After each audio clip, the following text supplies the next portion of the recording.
Hello, welcome to this video. Today I am curious about China's IT market. Therefore, as I'm learning Chinese, I would like to understand more about how is the market, the IT market, respect to Europe and United States. I live and work in the European market, and I see an opportunity in this moment. I'm curious if this opportunity is supported by data, and learning Chinese and maybe even Russian will be an interesting bridge to something that I perceive as growing, and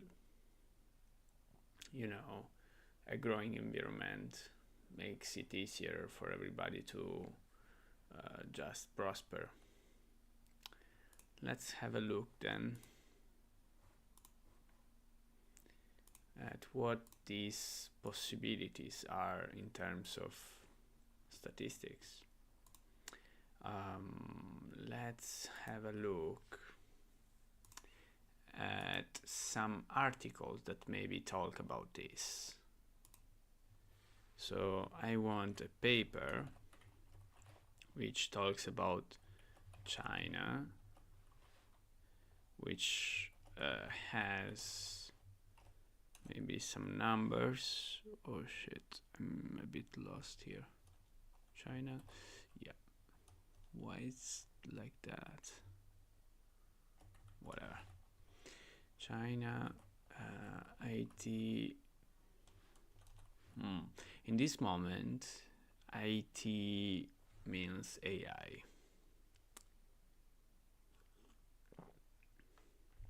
I have the intention to improve my skills in my competence in building AI systems. Maybe I will start from building data pipelines for AI, ML pipelines, ML operations, which is something that I will say I can transit from my current competencies and skill. So paper, China, AI. I would like to see if we can find something like just AT.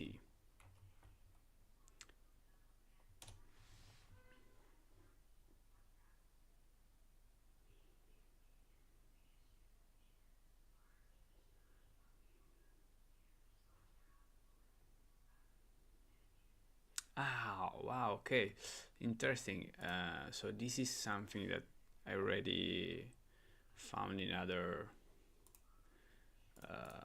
I've seen references to this digital Silk Road, which is a plan, a strategic plan, which China wants to put in place in order to build an infrastructure of satellites and fiber optics.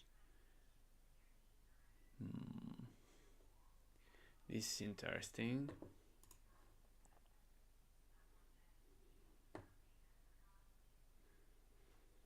Let's see, this one maybe could be interesting.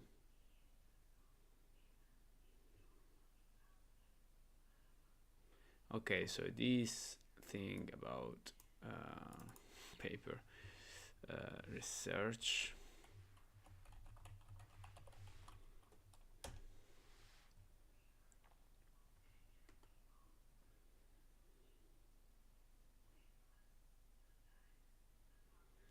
Okay, so technology management in China.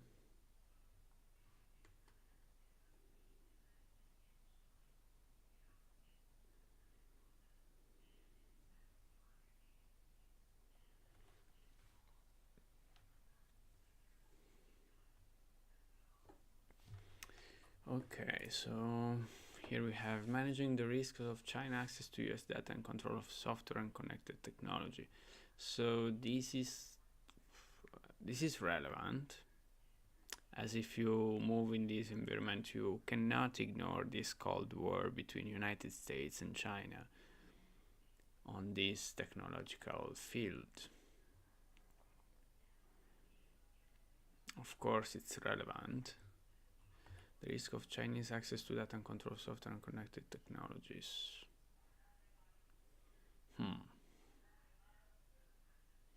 Espionage and data security risks. Okay.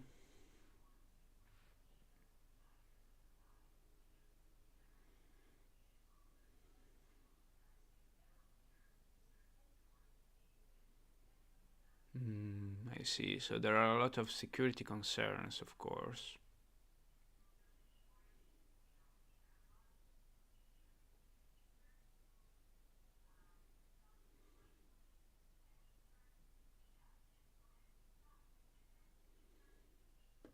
So, okay.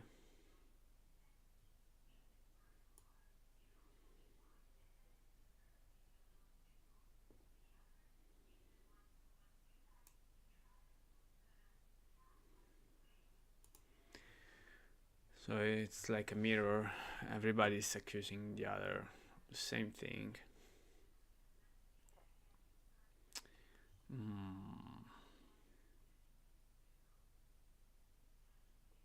But let's have like other type of documents. I want something that is less fear and risks concerned.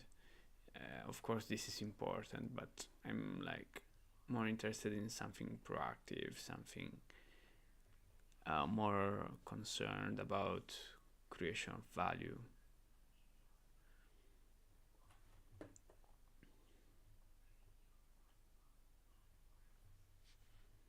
So, where isn't it possible to zoom a bit? No?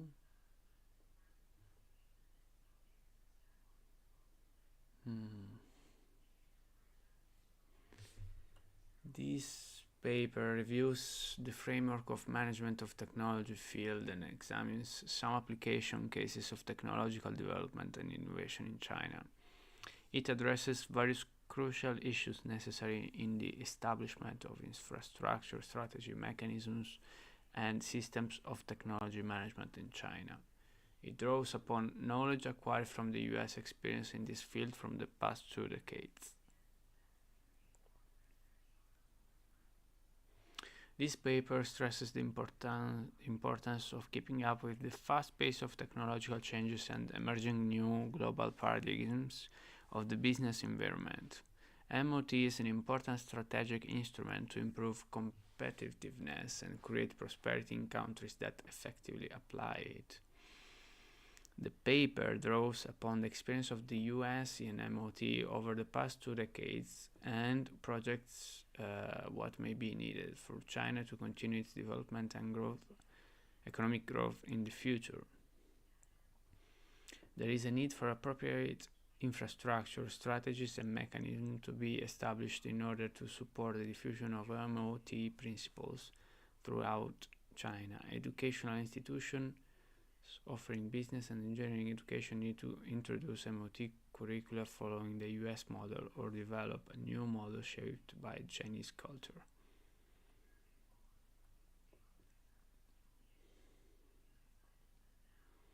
This paper presents the crucial tenets of technology management and provides some observation and insights on technology transfer, technology strategy, and the innovation process in China today. It suggests critical areas that decision makers in government agency, enterprises, and international funding agencies need to address with respect to MOT in China. Understanding the existing gaps in the process of technology management will assist in implementing more sustainable arrangements for successful technology transfer and development.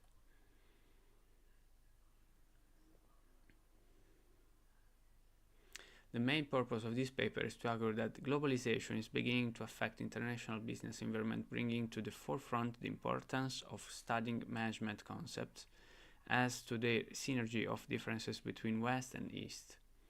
It seems that the science and technology of developed countries of the West, and now also Japan, dominates and controls the whole world. Most technological-based products carrying Western and Japanese brands sell over the world. What the fuck, from when is this? Oh, okay, so this is from 2006, because guys, things are completely different nowadays. Yeah, it's like from 2007. Yeah, it's a bit outdated. Okay, the emergence of China's leading nation in science. Research project 2006. Is it possible? Yeah. No, guys, I want something recent. Custom range. I will say since 2021. Maybe even after, but yeah, 2021 is okay. I will even include 2018 or 20 from 2014. This is a significant date because from this year, China and US were investing the same amount of money, like one or maybe like 2 billions per year each, or more maybe. Yeah, like the 2 billions were for some little countries, if I'm not wrong. No, I'm not sure anymore. However, from that year, China and US were the biggest country investing on the plane of investments in AI.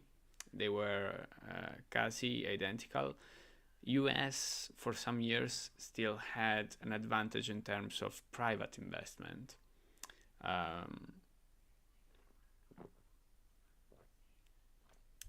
But this is not a fair comparison, as China doesn't really have private investments in the same idea that exists in US. However, let's have a look. So, when is this from? Technological rise of China, 2023, 2023, 2023, 2021. Okay, so now we're talking something different. So this is important. China's digital Silk Road, integration into national IT infrastructure and wider implications for Western defense industries. So let's see the executive summary. Okay, so as already mentioned, we cannot ignore the geopolitical dispute between the United States and China, which is taking place on the fault line of global telecommunication infrastructure and digital technologies. As this competition grows, so too dies the likelihood of a potential bifurcation in the global information and security technological ecosystems. Split between US-allied liberal democracies on the one side and countries dependent on Chinese-based information and communication technology on the other. The impact of this competition reaches beyond telecommunication companies and those involved in their supply chains. Indeed, second and third order of magnitude implications exist for the security and defense sectors. While this competition unfolds,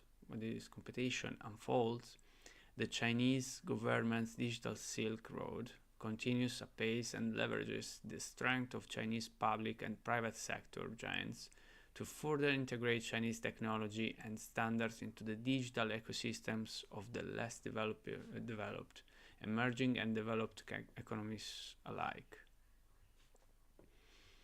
The existing literature on the security and defense implications of the integrations of Chinese ICT into national digital ecosystems is primarily concerned with the potential threats posed to intelligence and defense cooperation. However, the implication of China's global digital investments for US and other Western defense industries is an understudied subject that deserves greater attention. So maybe this is a bit focused on defense industries, which of course it's the biggest topic nowadays, as always. But yeah, I don't want to go on that line. But I would like to have a better idea of the digital Silk Road, China. Assessing China's Digital Silk Road Initiative.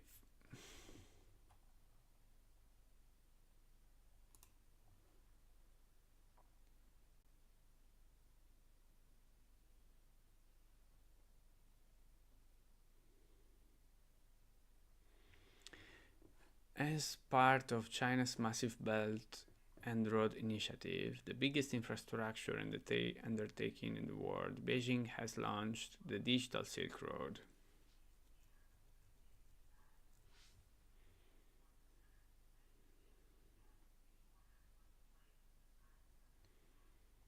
Announced in 2015 with a loose mandate, the DSR has become a significant part of Beijing's overall BRI strategy, under which China provides aid, political support, and other assistance to recipient states.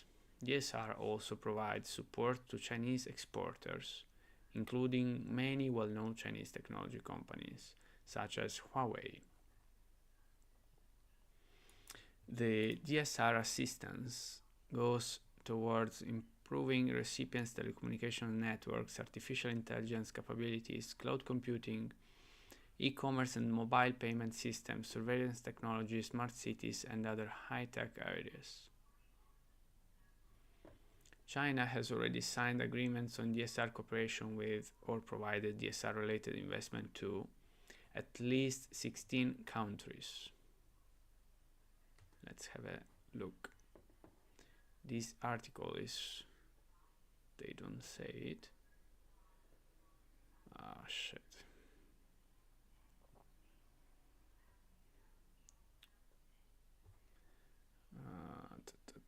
So all the citations are reaching 2020.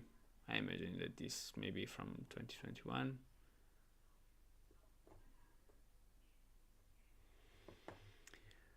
Okay, so the testimony before the US-China Economic Security Review Commission hearing on China's strategic aims in Africa.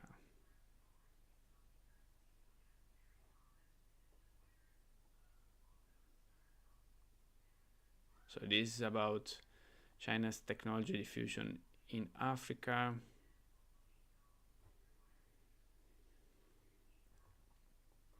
We already know that this is at least 7 countries have imprisoned journalists and civil society misinformation. I thought it was less political.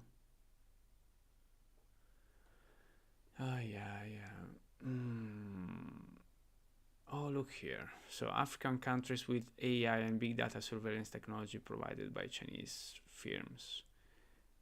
This is an information dated. We don't have a date. Such a bad document, this one. I mean, they don't correctly report everything. A bit useful what they left out. So all these countries which are classified by whom, I don't know, as electoral democracies, liberal democracies, closed autocracy. What? Morocco closed autocracy. Well, Internet access percentage of population. Interesting. Digital Society Project. Let's have a look here. Candidate, the project, the team, working papers. Interesting.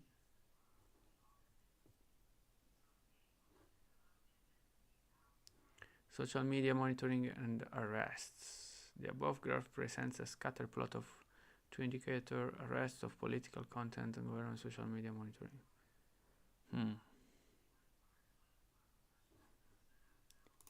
Government cybersecurity capacities. What do they mean with this? The above graph compares the governmental cybersecurity capacity in the countries of the Americas in both 2000 and 2018. 45% degree line represents where no change has taken place, while dots that appear above the line in green indicate that a statistically significant improvement has taken place. Is the only country in the Americas that has experienced an overall decline in that metric. On the other hand, is still the most capable. Also, this is only Americas. Not interesting at this point. Social media surveillance ranking in Africa.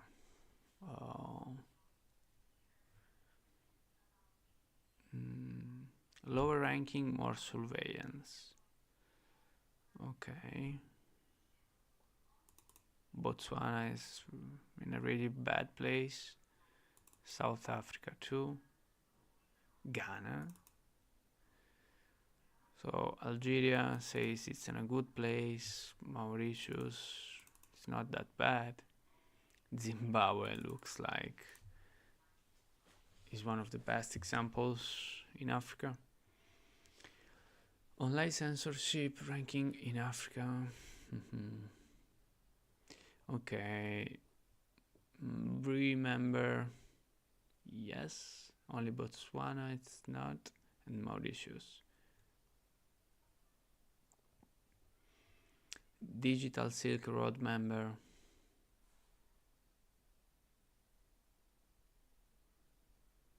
Only Zambia and Zimbabwe. Safe city, facial recognition, smart policing, social media monitoring, Chinese surveillance tech. Okay, well, in any case, all these countries are already using China's technologies, but this is still political.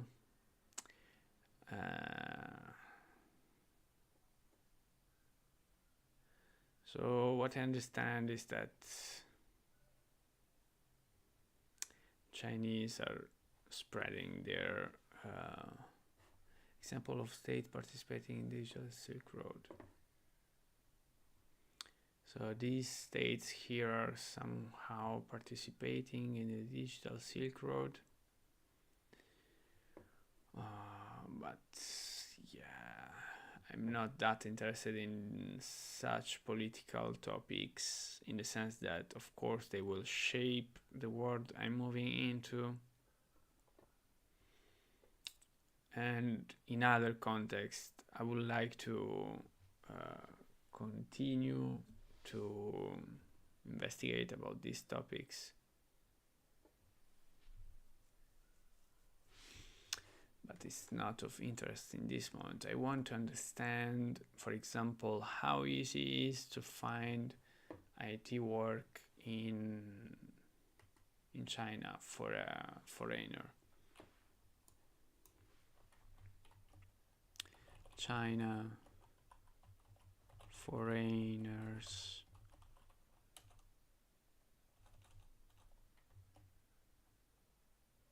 Foreign workers. Let's see in general. Labor protection for overseas Chinese workers. Bring your own workers, Chinese FDI, Chinese overseas workers and collective labors. Foreign work.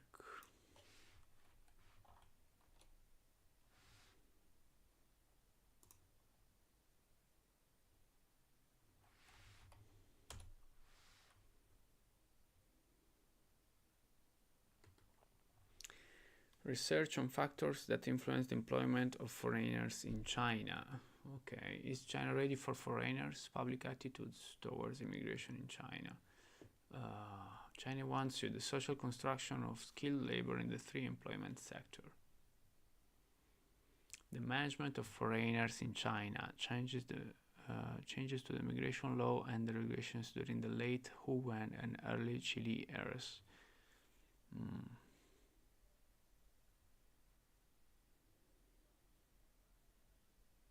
A context-based support system of mobile Chinese learning for foreigners in China.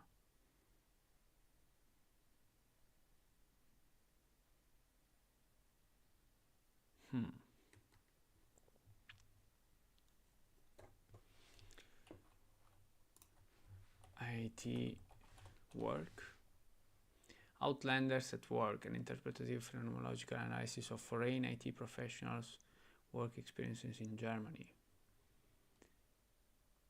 Literature review. Challenges of outsourcing IT to China. Interesting. Perks or burdens. Being nearly immobile as IT foreign professional during the COVID pandemic in Japan. How does leadership affect foreign policy decision making in China? Real estate, private equity, investing in China.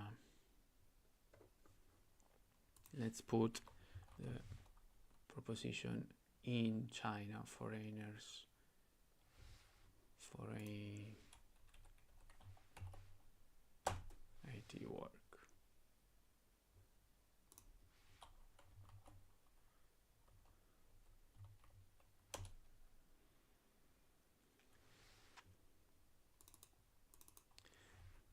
Tech work. Expatriates, cross-cultural adjustment to work. China expats.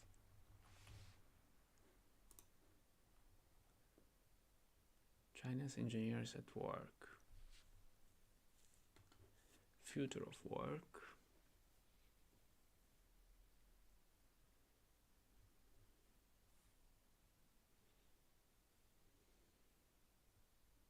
Immigration and trends and policies in China. Movements of wealthy and highly skilled.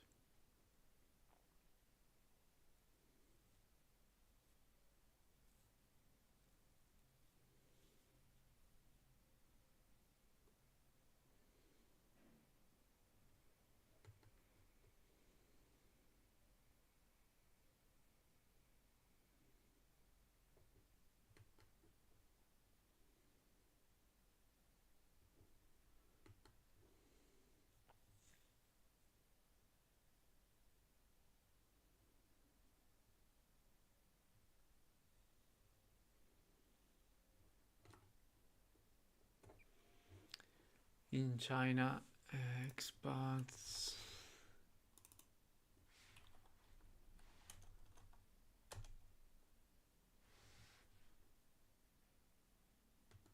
Okay. Language is only a tool. Japanese expatriates working in China and implications of language teaching. A stop on the train, the transient mentally of creative expats in Beijing.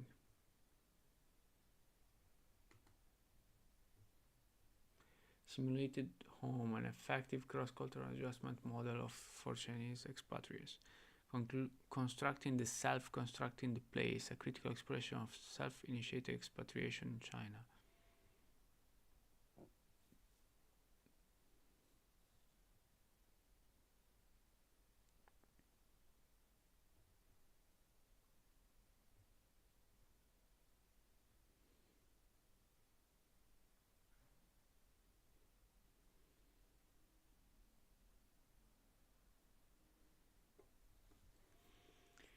In China expat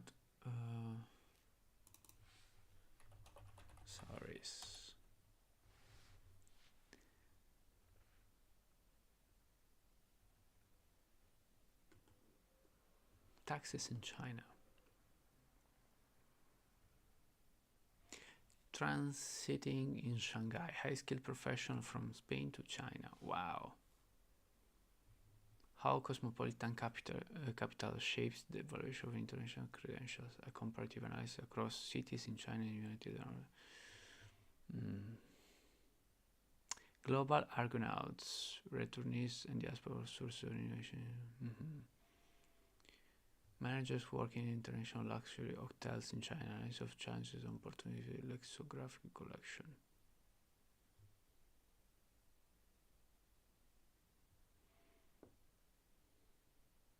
Shifting positionalities of Europeans in China.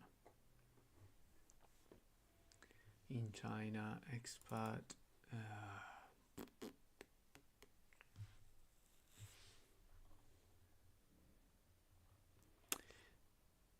For example, which are the journals? Investigating factors improving the adoption of e-health, a perspective of African expats in China. Constructing the self, mobile shopping, continuous international expats in China, influence of structural assurance and the state ration.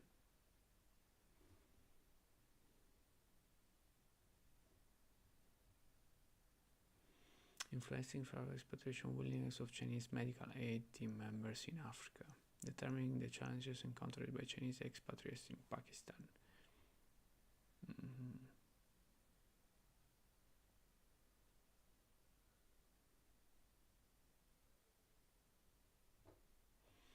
In China, expats. Magazines.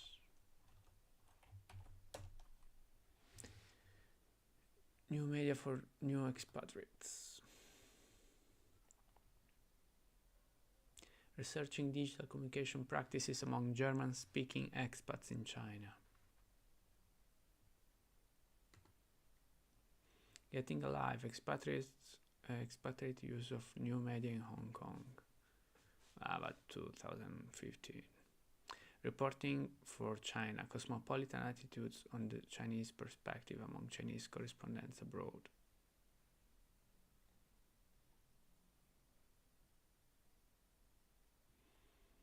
Role of cross-cultural training on expatriates, overall adjustment in China and Malaysia.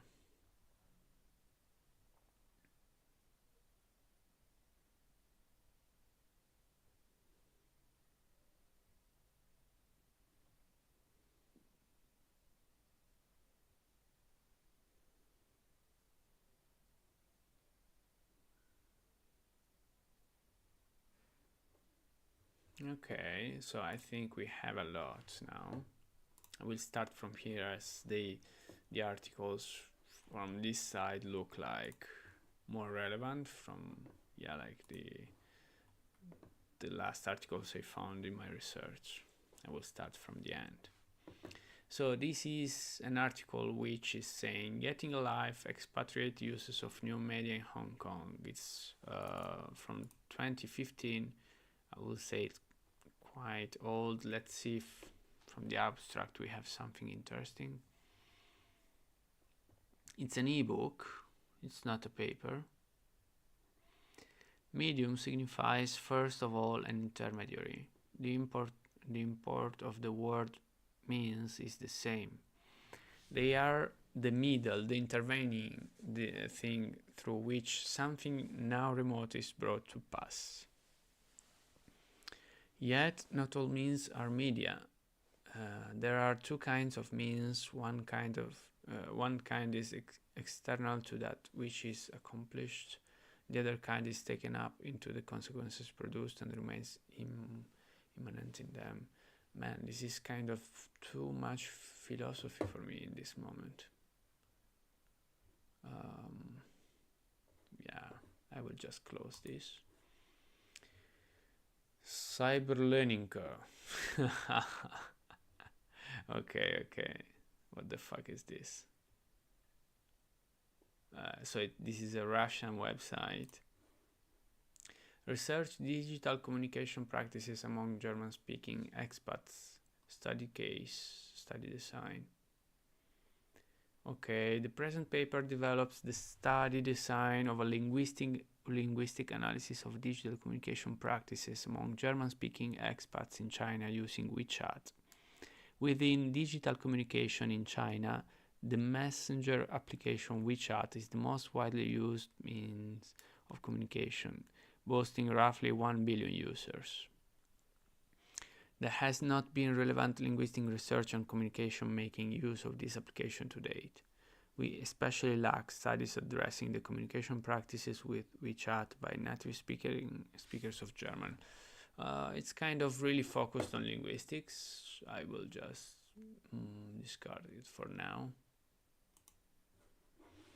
So, Intellect Discover, Expatriate 2.0, new media for expatriates. In the aftermath of global financial crisis, a new generation of Western expatriates from developed countries have chosen mainland China as their destination for temporary immigration. Using case studies and in-depth interviews, this article explores how this group of transient migrants comes to define their identities as new expatriates in China by creating their own media. From lifestyle magazines to podcasts, Western expatriates are cultivating their own niche to support expatriate communities despite institutional barriers and marginalized status. This study provides insight into the motivations of creating expatriate media that connect media practices with the everyday life experiences of Western expatriates in China. Okay, so 2 citations. This was published in 2017. This is kind of interesting. Most read this month. Do we have a DOI or something like? Okay. Copy link address. Let's have a look if we can find it somewhere. I have my access to some sources of papers.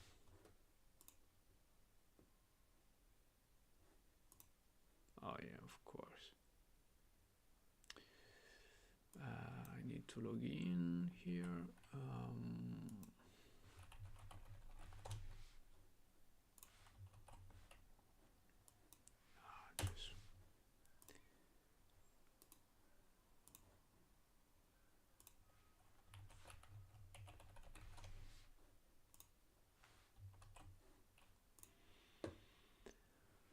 Okay.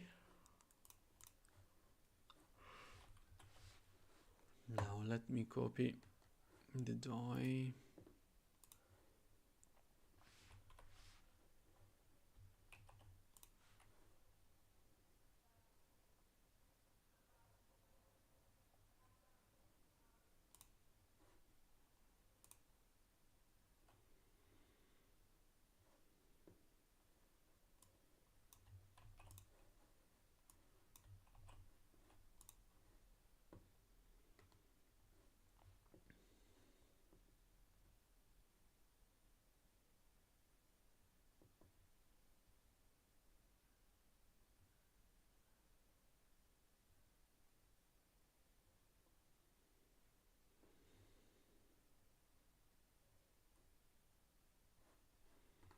Okay, so I can't access this article in this moment.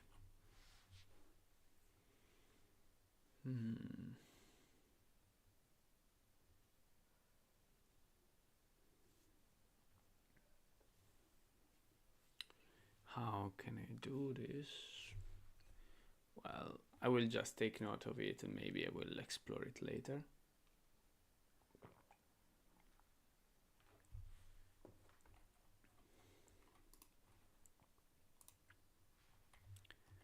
Tech X Buds China, and this goes here. This is relevant. It's not central, but it's interesting to understand how people communicate when moving in China, in the Chinese market. So let's have another look to this middling width whiteness, the shifting positionalities of Europeans in China. Drawing on ethnographic research, this article explores the multifaceted, situational and shifting society boundaries in the translocational positionalities of middle-class Swiss migrants in China. The analysis unpacks the central role of whiteness and Western ethnicity under the Chinese gaze, intersected by nationality. However, while they are marked by continuities of white privilege, the resulting racialized positionalities of foreign white others are characterized by a simultaneous elevation and subjugation equally shaped by a Chinese ascendancy. European migrants' self-positioning meander between this ambiguous outsiderness and propensity for integration as they navigate the multifaceted middle position they occupy. Contextualizing the findings and research on white migration movements from the West. Man, this abstract is horrible.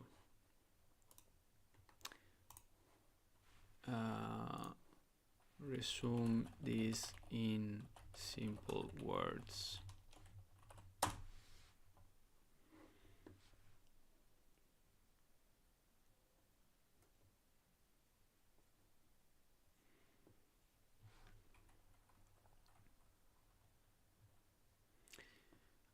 Swiss people living in China experience complex and changed social boundaries for how white and migrant affect their status under the Chinese gaze, which is nationality. While they still benefit from white privilege, they position both elevate and limited by China growing global power. These migrants often feel caught between being seen as outsiders and wanting to fit in as they navigate their in-between status. The study suggests that when researching Western migrants, we should consider not just their economic class, but also their social and cultural experience of being in the middle.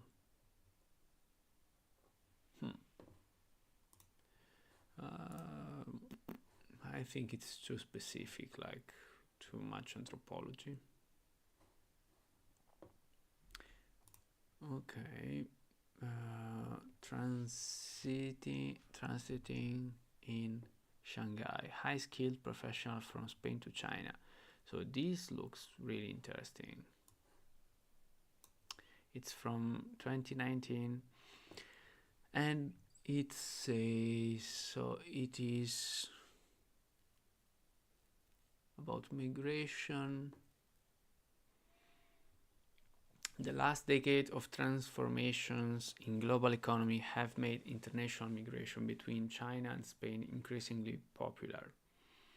The ongoing developmental pathways of the two countries, with China becoming more economically prosperous and Spain struggling to deal with financial crisis, have led to more skilled workers moving from Spain to China in search of better life opportunities. This article aims to capture new mobility flows from Spain to China that involve two groups of Spanish high-skilled professionals: Chinese migrants, descendants socialized in Spain, and Spanish adults born to non-Chinese Spanish families.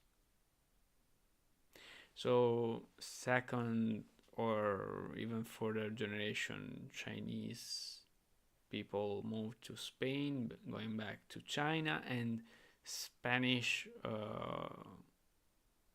people with Spanish origins moving from Spain to China. Drawing on semi-structured interviews, the article makes a comparison between these two groups in terms of the aims of migration and the working experience in Shanghai. The main reason for moving to China, irrespective of their ethnic backgrounds, were to develop professional careers and to gain qualified experiences that might prove advantageous for their future life. For them, China is a transitional space in their professional mobility.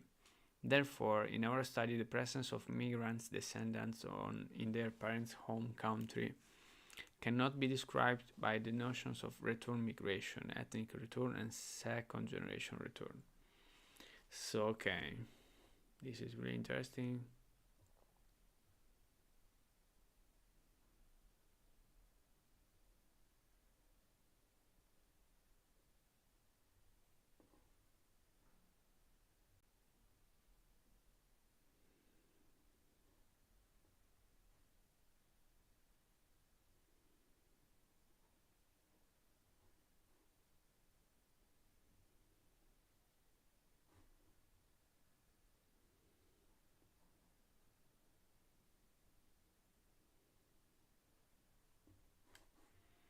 Okay, so I saved this. This will be interesting.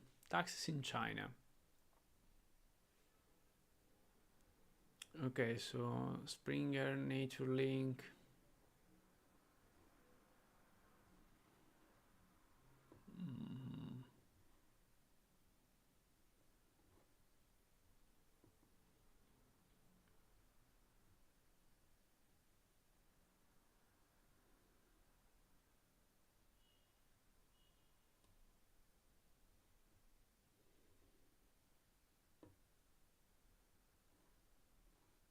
I don't know if I'm interested. Okay, so um, it says something about taxes in China, the German-Chinese labor law. Oh, but this is just a fragment from a bigger study, a confrontation between German and Chinese labor law. Individual income tax law. Regulations for the implementation of individual income tax law. Furthermore, there are various provisional measures that regulate specific area in more details.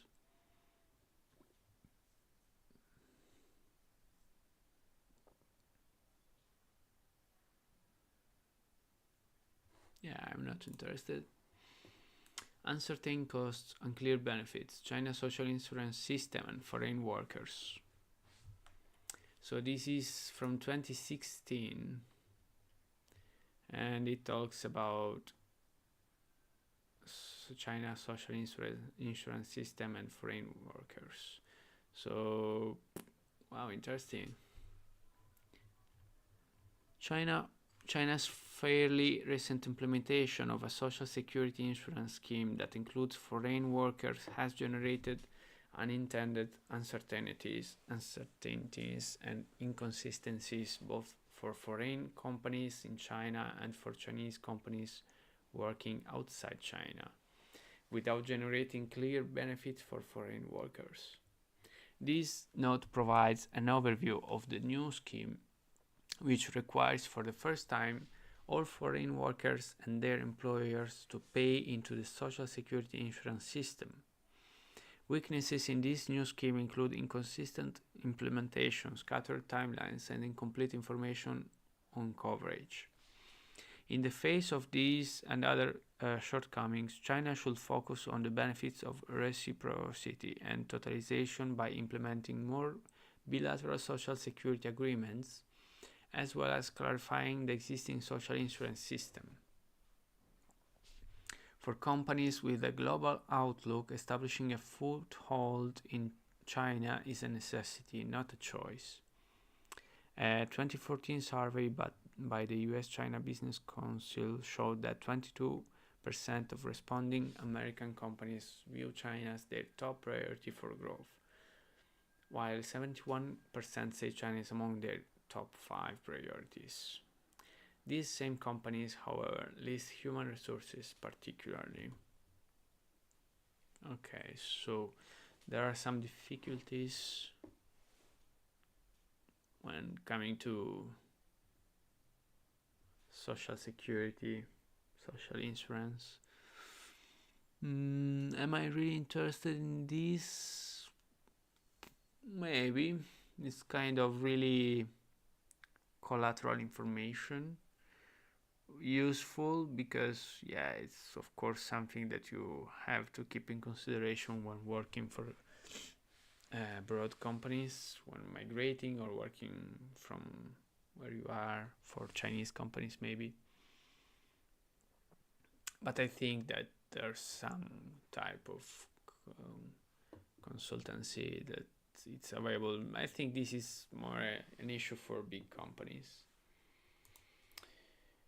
A stop on the train, the transient mentality of creative expats in Beijing, China. This paper investigates the life experiences of creative expats and the associated impact of and on the built environment of their host localities. The built environment of their host localities. Grounded on participants' testimonies, we developed the concept of transient mentality as a potential mediating factor in between such reciprocal relations. Employing an interview and survey-based research approach and drawing an on-grounded theory for data collection and analysis in Beijing, China, we found that the prevalence of transient mentality among creative expats is influenced by the nature of their occupations, the fluidity of their social relationships, and the rapid transformation in the built environment. These transient mentalities in turn affects the production of the cityscape through the consumption preferences of these expats. We argue that understanding such a transient mentality is crucial for urban planning and cultural policy, particularly in emerging global cities that work to brand themselves as international creative hubs. Interesting. So we're talking about creative expats in particular in this case, which means a lot and nothing. Creative in the sense of artistic or also entrepreneurs. The term creative city has become a catchphrase for urban planners and city leaders around the world, trying to boost economic growth and or urban regeneration.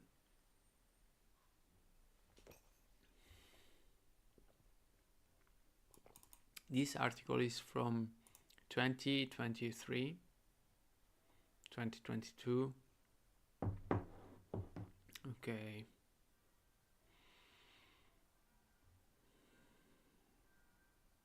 So, in this line of thought, cities are deemed as the ideal locus of creative production since they are special arenas of intercultural exchanges, accumulation of knowledge, and clustering of skilled labor.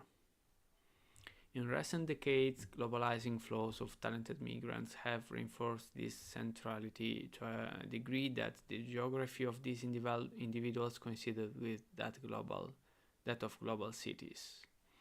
In fact, these professionals are an integral part of space of flows in a networked society whose core resides in global cities. In this regard, we can say that they are part of what Florida theorized as the creative class, a group of supposedly cohesive, highly mobile individuals who specialize in the novel combination of knowledge and ideas to solve problems or create values. I've already heard about this. Their main occupations are related to technological creativity or innovation. Okay, yeah, it's the same study I once heard from another guy. Economic creativity and entrepreneurship, and artistic or cultural creativity.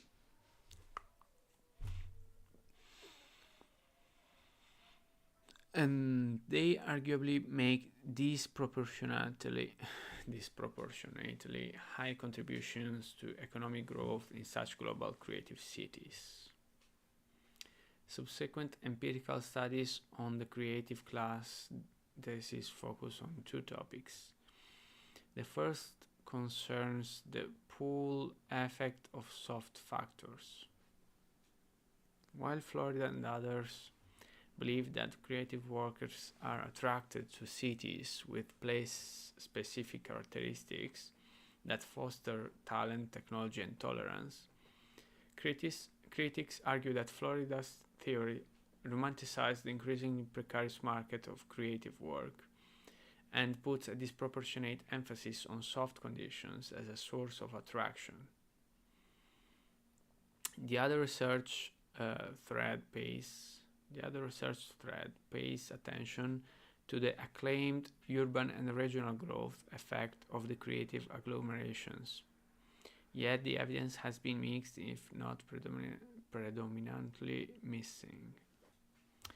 So many urban scientists and geographers attribute these ambiguous or inconclusive findings to the rather broad definition of creative class and its lack of sensitivity to context. So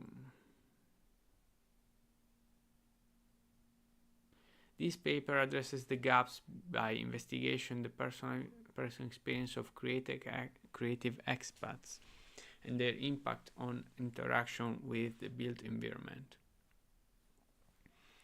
So this study focuses on a case study of Beijing, China, where international talent attraction has become a key development strategy amidst rapid urbanization and economic development.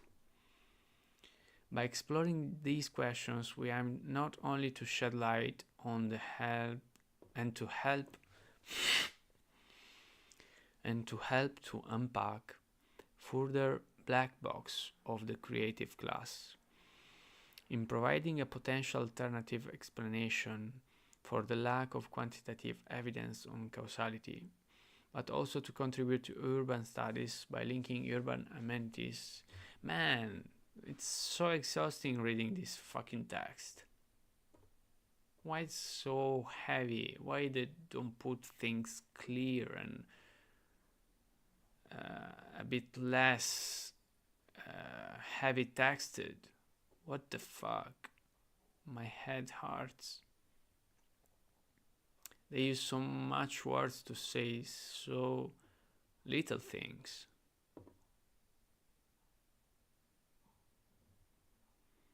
I don't like this paper.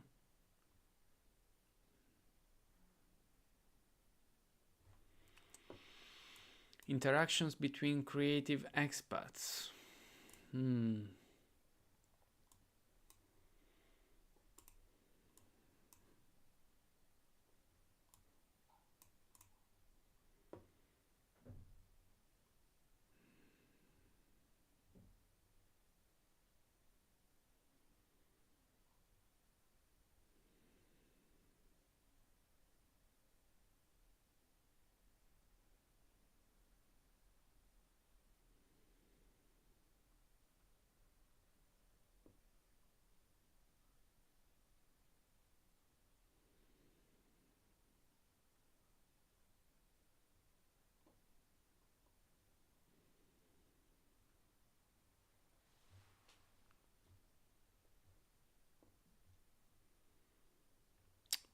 So I will not read this study. I'm really annoyed by its vocabulary. It's a heavy vocabulary and not useful.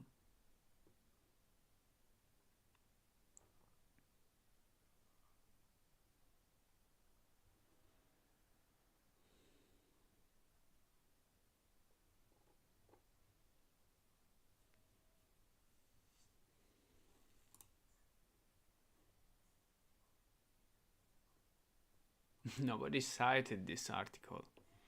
It's really hard to read. It has been viewed only in the United States, Australia, and China itself. Yeah, I will just close it. Dwelling in traveling, Western expats, and the making of temporary home in Guangzhou. Guangzhou? So, as China continues to open its economy to the world, More and more expats migrate to Chinese cities for employment and business investment. Little research exists on the practices of everyday life and translocal connections. Echoing the emphasis on the intersection between expatriation and everydayness, this article focuses on Western expats and explores their daily experiences of homemaking in Guangzhou, the third largest city in China. We developed the concept of temporary home to examine how the global constellation of expatriation happens in a specific place and forges a delicate balance between dwelling and traveling. We argue that the making of temporary home exemplifies the ways in which Western expats undertake and experience a privileged mode of mobility. Temporary home reflects both fitting in for familiarity between these expats and the host city of Guangzhou,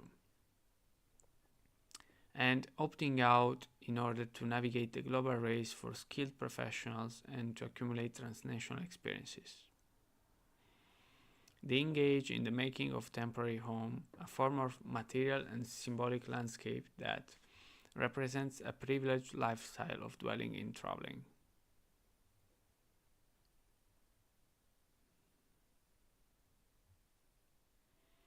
Okay, it's from 2023. It's an ebook. Let's see what they have to say. I will look for it after. Learning in a multilingual and multicultural business setting. Polish expatriate stories of critical incidents in China. This qualitative empirical study examines cultural learning of Polish specialists in a Chinese subsidiary of a Western European MNC. Applying narrative inquiry, we explored what and how the expats learned through their collaborations, how they applied the new knowledge to better function in the multicultural and multilingual business context, and how they positioned themselves in relation to cultural others. We found that the expats' learning was triggered by critical incidents, interactions with local colleagues and observations of their behaviors allowed the expats to learn about culture-specific approaches to time management, employee management, and working styles. Finally, the explicit knowledge acquired through studying served the expats as a framework through which they could interpret their intercultural experiences. Nice, this is kind of nice. Let's see if we can access it.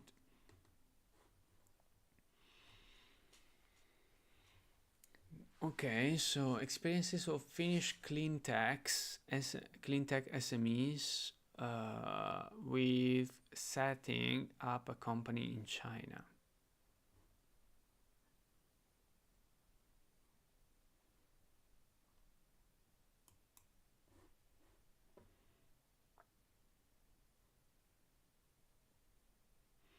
The aim of this thesis was to examine what experiences of small medium enterprises have faced after a few years from setting up a business or opening an office in China, Finnish small and medium enterprises.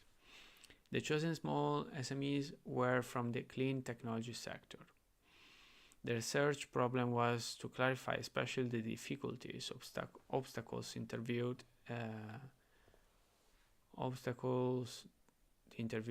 SMEs have faced that newcomers will not do the same mistakes and will know what to expect in China.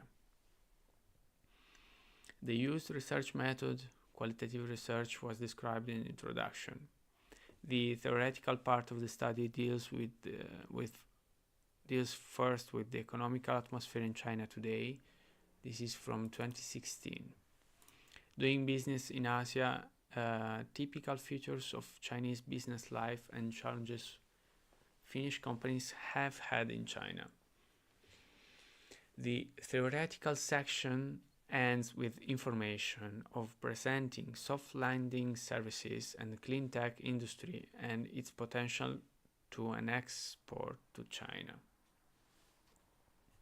Okay, the first chapter in this thesis discussed the carried out research, qualitative method which is mostly used in studies that require explanation and understanding the context. It's kind of it's not a good, it doesn't have a really good flow, this text, but it's good, it's interesting.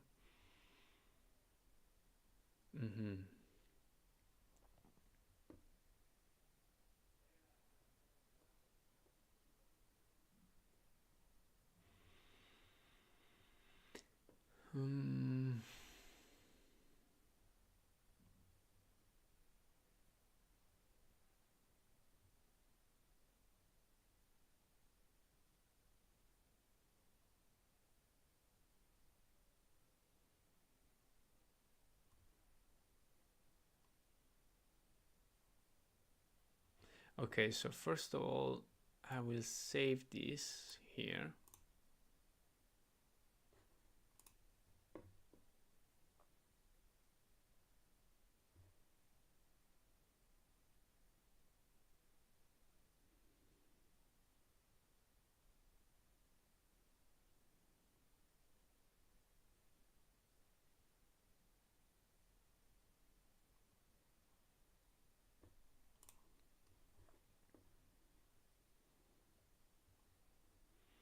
In Shanghai, there are in the year 2016 about 1,000 expats from Finland.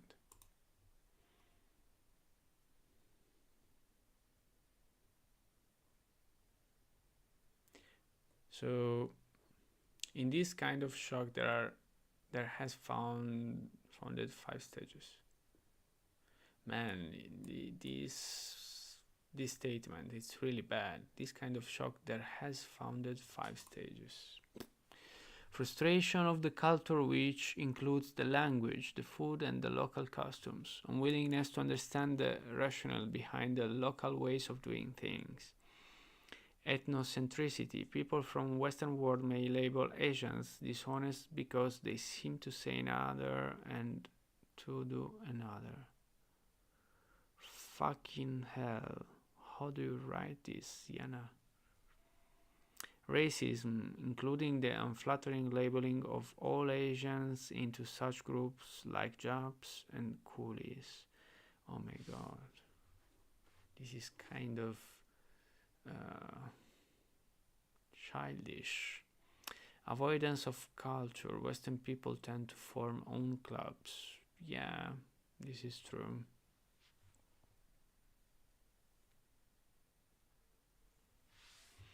So learning the local language makes the expat life easier. It's kind of obvious.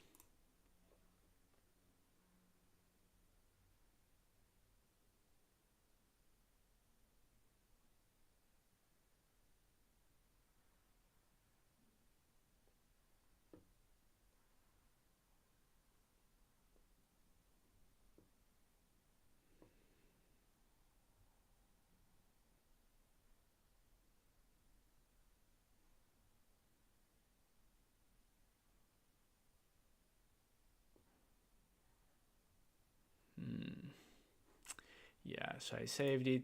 It looks kind of not really interesting. Who runs the world?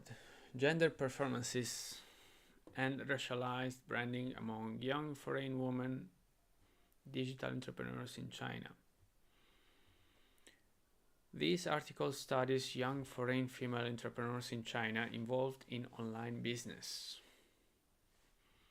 focusing on how the intersection of race and gender mediates their business strategies and success stories.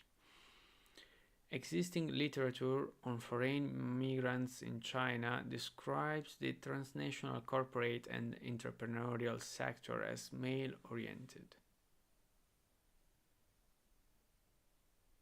while a few studies of foreign women in China examine their experiences as trailing spouses. Little attention has been paid to young women, millennials, and Gen Z pursuing an independent business career in China. This research is based on semi-structured, long-distance interviews with 27 foreign women in their early 20s to early 30s. The article attends to the recent transformation in China's business sector, where the number of young foreign female entrepreneurs is rising. I identified two main themes in my respondents' reflection on their entrepreneurial experiences. First, gender plays a role in how women negotiate doing business in China and escaping to the so-called glass ceiling. Second, women strategically perform a racialized white identity or desirable qualities associated with whiteness to market their products. Such dynamics must be understood in relation to the recent migration flows to China, including the negotiations and challenges to mainly women face to cope with business. Okay, this is interesting. Fleur, a 28-year-old fashion designer from Paris, came to Shanghai for 4 years ago to work as junior consultant in an international trade company with luxury fashion brands. During her first 6 months in China as an employee, she experienced an unequal and persistent pay gap compared with her male colleagues. Opting out of climbing the career ladder in the corporate sector, she decided to take advantage of her bachelor degree in design and fashion to establish her own online business. Motivated by China's entrepreneurial spirit, the flourishing of e-commerce and the power of social media platforms, Fleur created a clothing brand selling her garments exclusively online.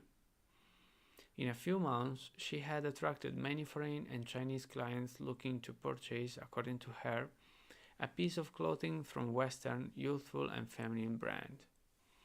Fleur's success, she declared, didn't come without barriers. She learned that the best marketing solution was to craft your brand strategy as a white Western woman, as she put it when running an online business in China.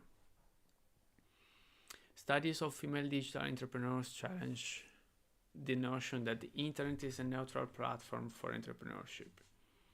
They show instead that online business activities produce and reproduce offline inequalities, considering social categories such as gender and race. While the normative entrepreneur is usually portrayed as a white, middle-class man, women around the world engage in a variety of entrepreneurial activities, using various agentic strategies to gather and navigate the complex barriers.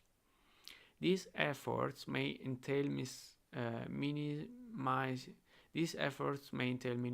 the gender identity, commercializing their ethnicity, and crafting performances of their gender and race. Okay.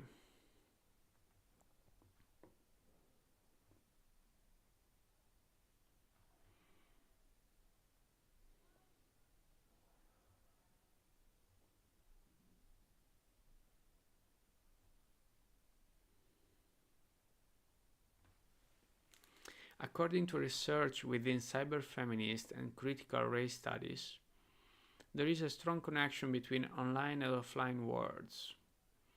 Indicators of gender and race are prevalent in both. Fleur's story points to the central theme of this study, the branding strategies associated with gender performances and racializations used by white foreigners to succeed in China. Exploring how young foreign women racialize themselves in branding their online business is in China. I argue that online entrepreneurship is a new venue for the intersection of gender and race. Okay, so this is really interesting. I will save it and I hope to have access to it to the integral study. It looks like it's already accessible.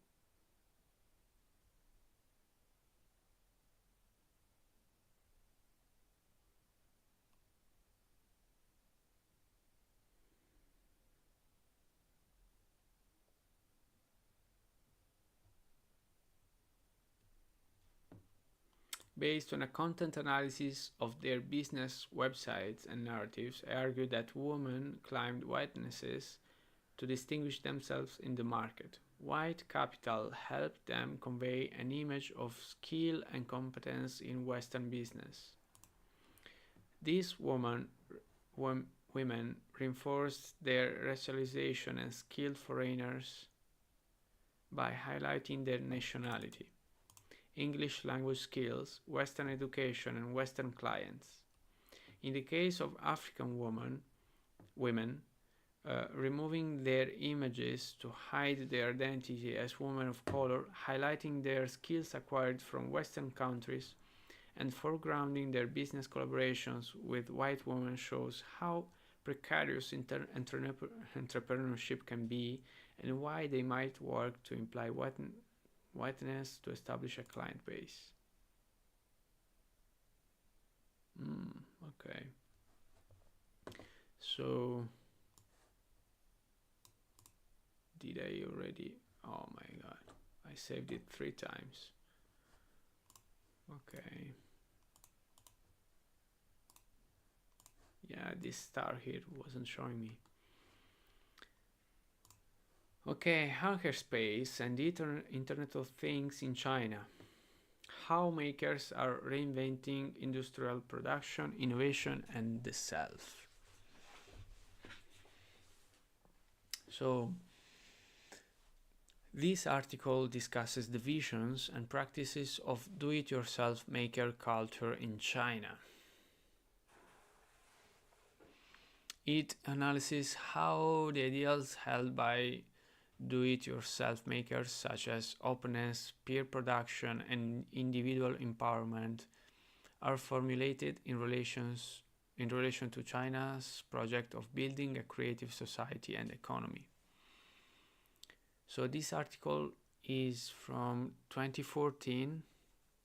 I will say kind of an obsolete one. I'm not sure if really considering it's another word. It happened a lot in these 10 years. To demonstrate, this article draws from long-term ethnographic research, including the setting up of China's first hackerspace, the proliferation of making and partnerships between makers and manufacturers. China's makers are driven to reinvent what creativity, innovation, industrial production, and citizenship mean today, simultaneously exploiting and challenging political rhetoric. It's interesting. Let's see if we have some metrics. Downloads, Web of Sciences.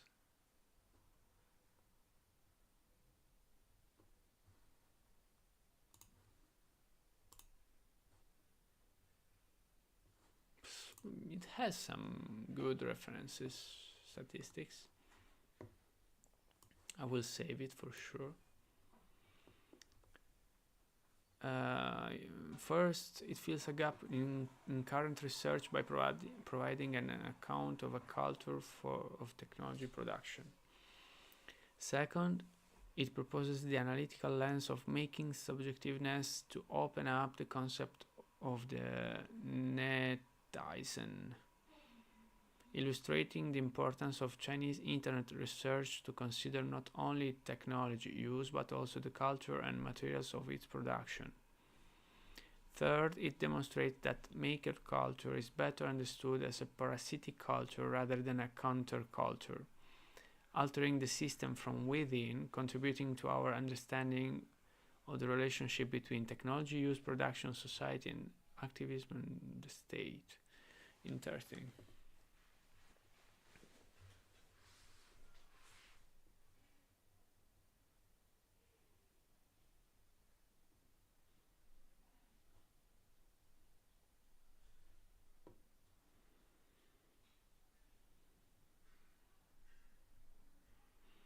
So in this article, the author is exploring the manifestation of the maker movement in China, which is a particular branch of the hacker culture. The two main questions the author is setting out to explore are: how do maker ideals of individual empowerment and open knowledge production unfold in relation to China's political economic project of building a creative society? And what can a study of a culture of technology producers tell us about the relationship between identity, collectivity, and digital technology in China? Yeah, whatever. So I had it, I saved it. Talking is so hard.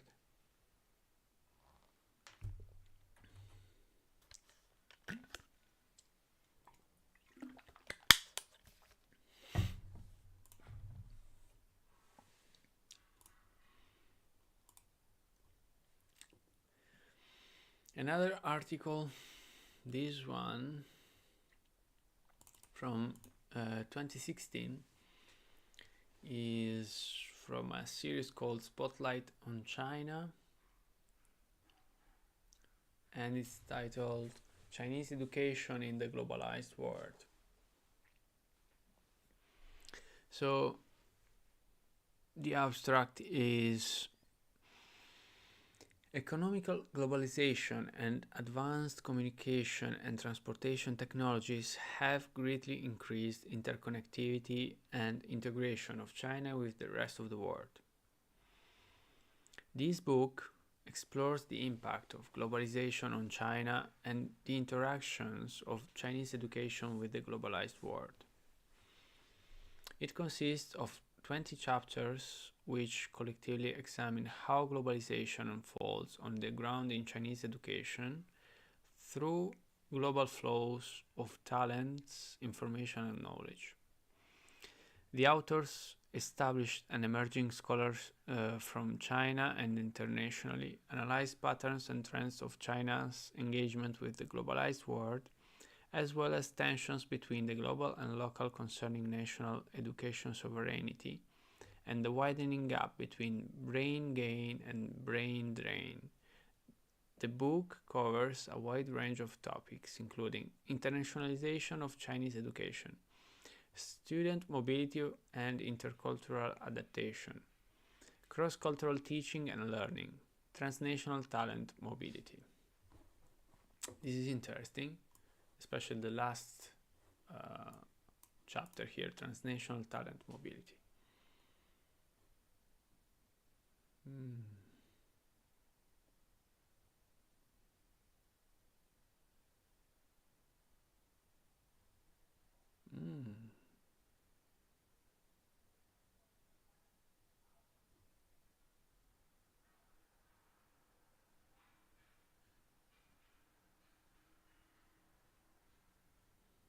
Wow.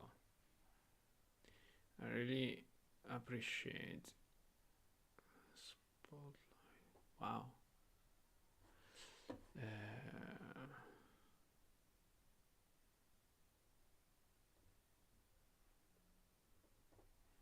Let me have a look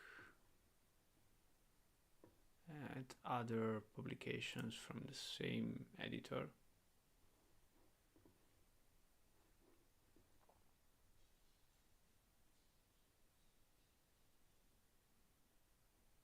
Wow.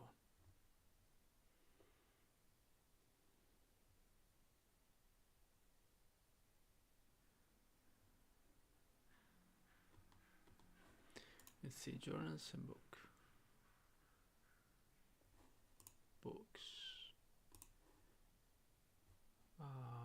Spotlight on China. No?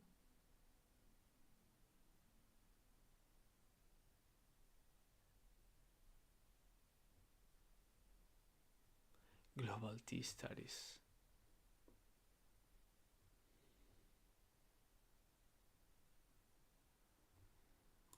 View all book series.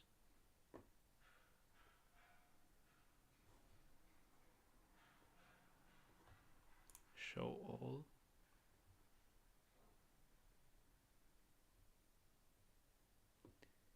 Wow. Asian Studies. China. Let's see.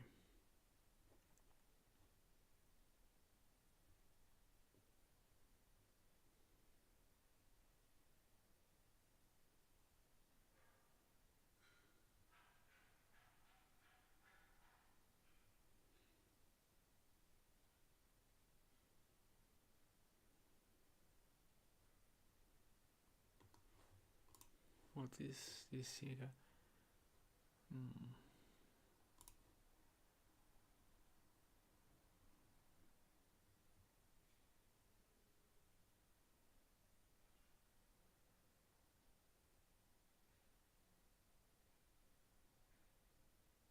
Wow.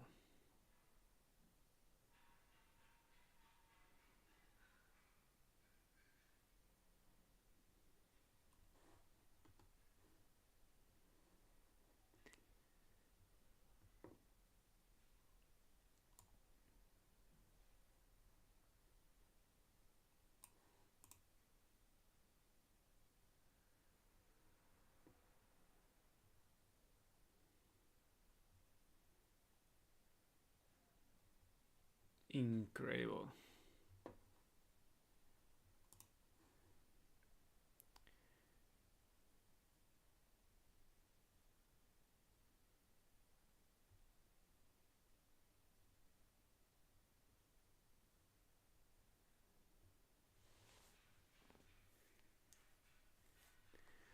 Chronicle of contemporary Chinese social life.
Is to expose those in the world outside of China, particularly the English language audience, to the most influential thinkers in the field of contemporary education.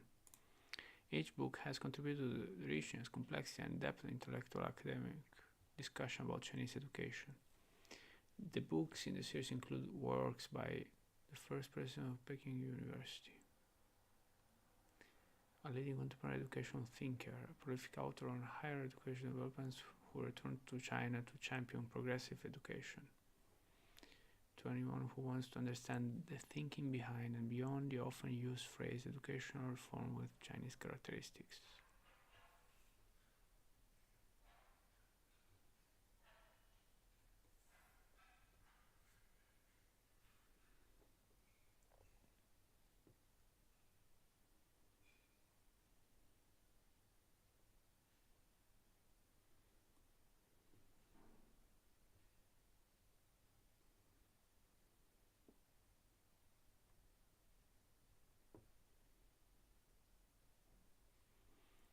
Wow, modern Chinese philosophy.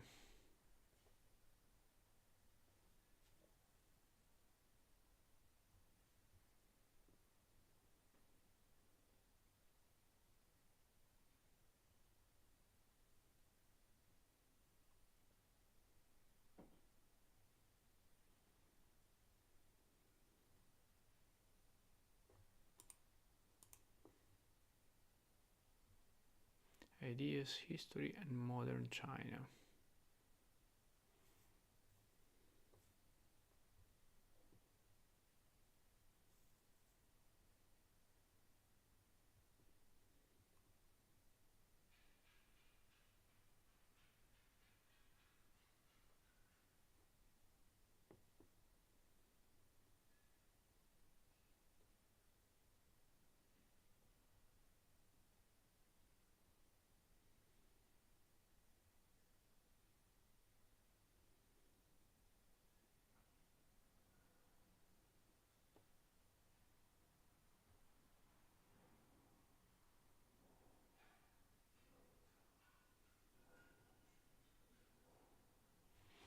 Okay, a really interesting place in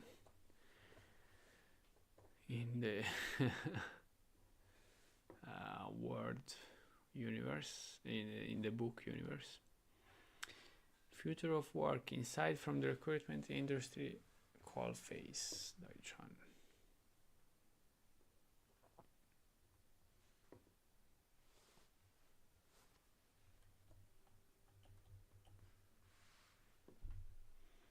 The European Business in China Business Confidence Survey showed that members are having increasing difficulties in retaining staff. For attracting international staff, perceptions around air quality and the lack of career opportunities, as well as visa restrictions, were the biggest problems reported. However, the main issue for expats in the Chinese job market may in fact be due to a shift in the dominance of Chinese companies versus multinationals.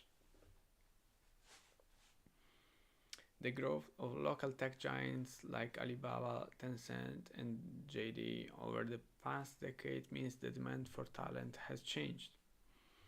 Whereas previously expats were brought in to help local companies set up processes and policies, the Chinese firm of today is becoming more and more sophisticated in terms of business structure. A different type of skill set is now required of international hires.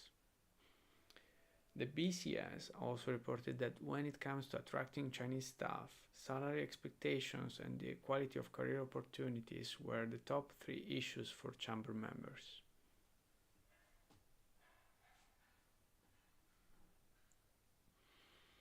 This is not surprising given the increasing dominance of Chinese enterprises and the strength of the startup market in China. First of all, MNCs are governed by a far more rigorous compliance framework, so their ability to make decisions is generally slower than Chinese enterprises. And they do not have the same exciting pace of development as the likes of those local tech giants. Secondly, Chinese employees are less likely to encounter a glass ceiling in a local firm than in an international company, where the management and process involved in promotion or career development are more difficult to navigate. Organizations need to rethink the way they attract talent, and it's not just all about money. It's about career opportunities and the responsibilities the individual can take on. A recent survey by Bole looked at the most important things for senior executives, and compensation was ranked number 3. Topping the list was whether their industry is strong or sustainable, while company culture came second. Organizations need to look at those things other than pay to attract and compete for talent in this market.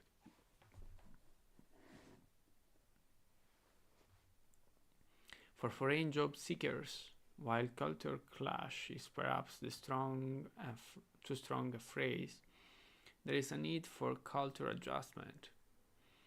This has become even greater due to the emergence of domestic companies with local enterprises in which a lot of the management are local entrepreneurs. There tends to be quite a strong local culture. In many local companies, much of the day-to-day decision-making often rests with the chairperson or CEO, so decisions can be made faster. This is quite different from how MNCs usually operate, with many layers of hierarchy of decision-making and communication. The foreign expats need to have the ability to understand how to communicate with the local management effectively. Another issue for foreign expats may not be themselves, it may their family members' ability to adjust.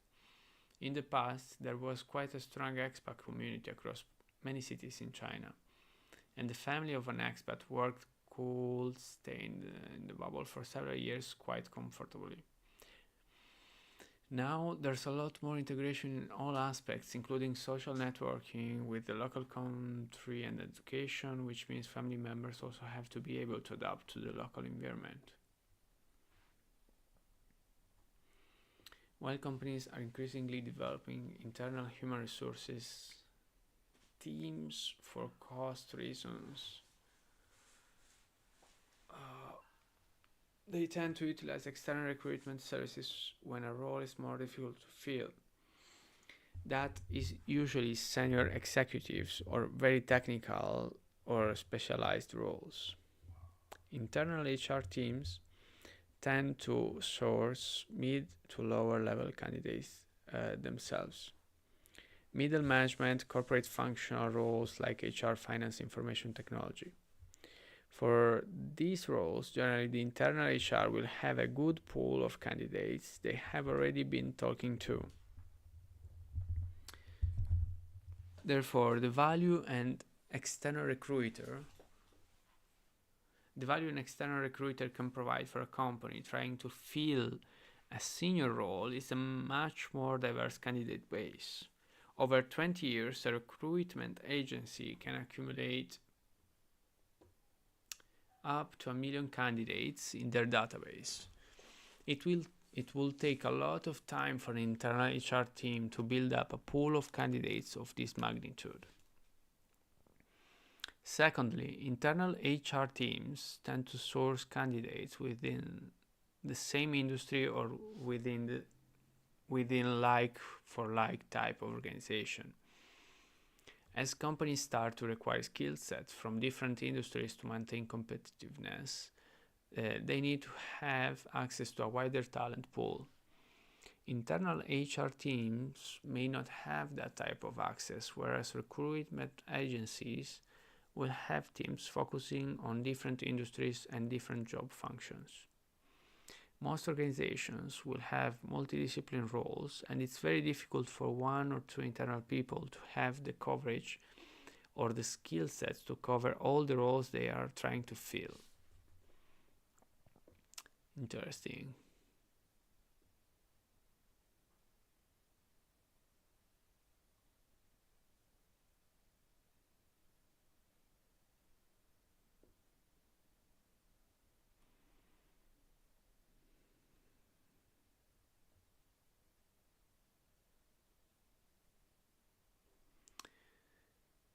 Bole Associates is a premier executive research business unit within Recruit Group. Okay, so they are basically marketing themselves. Interesting. I liked it. It's a good read, even if it's just a marketing text.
I don't know, doesn't look really interesting. 2017, outsourcing IT to China, literature review. This is interesting even just by the title.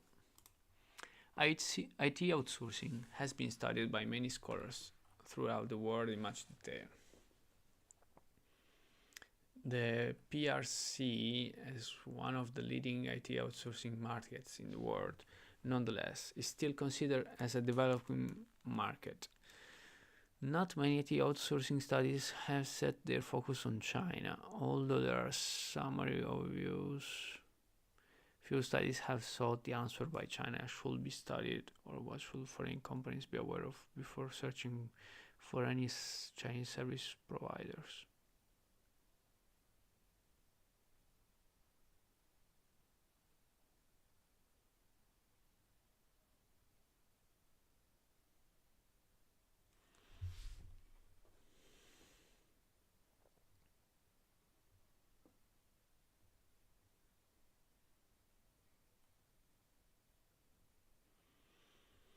It's interesting, however not exciting. The benefits of in-betweenness. Return migration of second generation Chinese American professionals to China.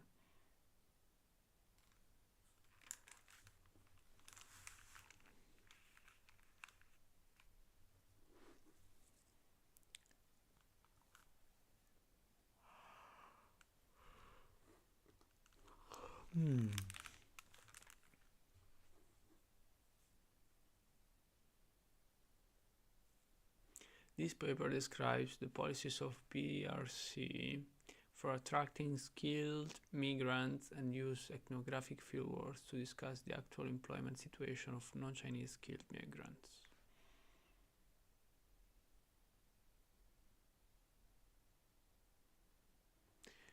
The skills are constructed with reference to cultural and ethnic traits pursued as capital.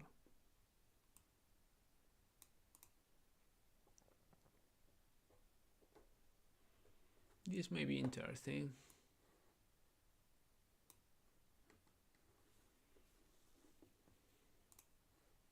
(2017) Is China ready for foreigners? Public attitudes toward immigration in China. So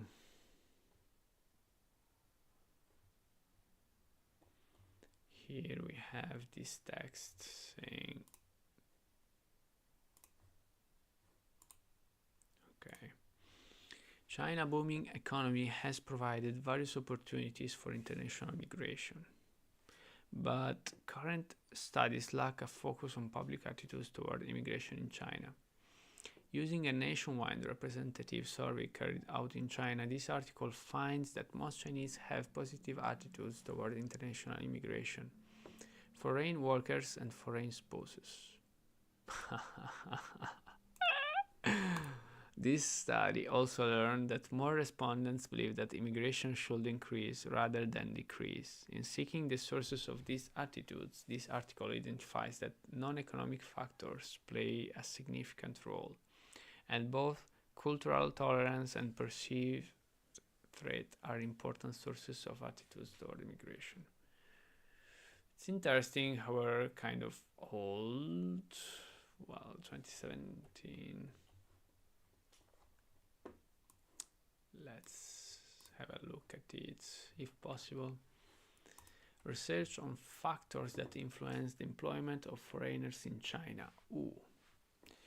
So this is from 2024. Nice. I love it. In the era of global economic integration and rapidly changing international workforce, China has witnessed a significant increase in the number of foreign workers, especially since the accession to the World Trade Organization. This influx has disrupted China's labor market equilibrium and raised substantial challenges related to national sovereignty, security and social order, and public health. The Chinese legislative landscape grapples with various issues such as delays in legislation, unclear regulatory boundaries, gaps in emerging sectors, lenient penalties for illegal employment, and inadequate coordination among law enforcement agencies. This paper holds both theoretical and practical importance as it aims to tackle these problems, proposing potential solutions to issues arising from the illicit employment of foreigners. drawing insights from global legislative practices and emphasizing the safeguarding of domestic labor. This paper seeks to establish a comprehensive legislative framework for foreign employment in China, including provisions for exceptions to equal treatment. Additionally, it advocates for stricter employment accountability and penalties for illegal employment, highlighting the urgent need for improved cooperation and efficiency among law enforcement agencies. Beyond addressing domestic challenges, this paper also promotes international cooperation in foreign labor management, aligning with evolving global standards and continuously enhancing China legal framework.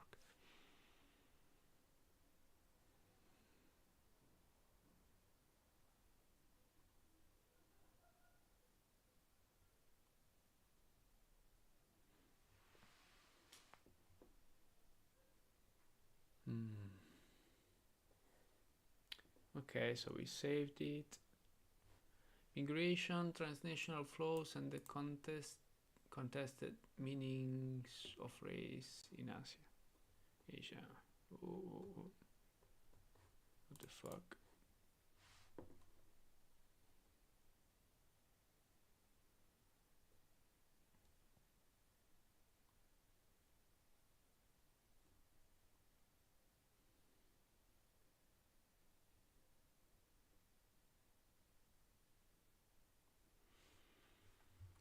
With the diversification of international migrants in East Asia and their increased daily interactions with different groups of local people, issues of race and racism have become salient topics in China and Japan. For example, the controversial over racist representation of black Africans in mainstream Chinese media and the online backlash against the Afro-American heritage of Miss Universe Japan Ariana Miyamoto. This represents just two examples of most recent years where the racism of Chinese or Japanese became a heated topic of discussion among the public, as well as among scholars. Are Asians racist or not? I mean, who's not racist? So, when is this from? What year?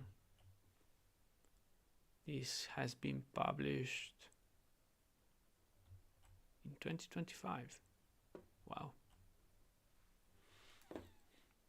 Oh yeah, maybe interesting. Okay, so this was a long gathering session. I hope you enjoyed it. I did. I gathered a lot of material. I hope I will have the right time to go deeper in this material and to gather some wisdom from it. Thank you very much.